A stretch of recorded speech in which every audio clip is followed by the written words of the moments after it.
Welcome back to Liverpool. We're going to get more now on the horrific events that unfolded during Liverpool's victory parade here yesterday. A car driving into crowds, injuring almost 50 people, including 4 children. We can speak now to Ridwan Ali, who was here at the time. Ridwan Ali, thank you very much for joining us. First of all, I wanted to ask how you're feeling after what happened last night. I was very surprised. It was meant to be a day for celebration, and for some people it ended in disaster. We should have all been celebrating, but everyone was just shocked after what happened. Can you tell us what you saw, what you heard last night? So I wasn't that close to the accident, but I had a very good view of it. All I could hear was screaming. And what set the car off was a flare onto it, I'm sure. And then the car started going into everybody and people were just screaming. And after that, everyone just went for the car and went for the person that was driving it. That's what I saw. Can you tell us what you were thinking and feeling as you saw all of that going on? I was shocked. Like, it was so unexpected. Everyone was just partying, singing the chants. And then out of nowhere, this just happens. What happened after that? After you say that the car was surrounded, what happened from what you could see in the moments after that?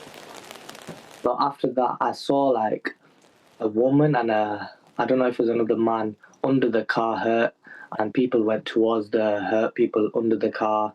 And then after that, people were just banging onto the car, trying to break through. But the police were trying their best to stop people. You mentioned you heard screaming. When all of that was going on and the police were there, what was the mood like? What were you seeing and hearing from people around you? Everyone was screaming. It was mostly like parents like going for their kids, like worried for their kids and worried for other family members, because like a lot of people were split up. I had friends down there too, so I was a bit worried as well. And I think from what I understand, the mobile phone signal wasn't so good because there were so many people there. So getting in touch with friends and family must have been very difficult during those very uncertain moments. Yeah, it was. You couldn't get through to anybody. No signal. I couldn't even call my parents. We just had to stick together, me and my brother. Yeah. And what did you do after that? Well, as this was all ongoing, what did you think was most important for you? Was it to get away? What did you do during the rest of the evening? So I got to a hotel after that where I was stranded for about 4 hours because as the train was closed, no trains. We tried to book an Uber. They were saying like £100, so we booked it, but nobody could get Ubers because it was like that many people trying to get it. So then I had to get my dad to pick us up. Some of those who were there have questioned how it was that a car could have been in that crowd with that many people and with all the roads sealed off. Do you have questions about how this could have happened? Yeah, that's what I was thinking in the moment. Like, why is there even a car allowed to even do that? Like, shouldn't it be more closed off? And you want to hear answers to those questions, I imagine. Yes, I want to hear answers.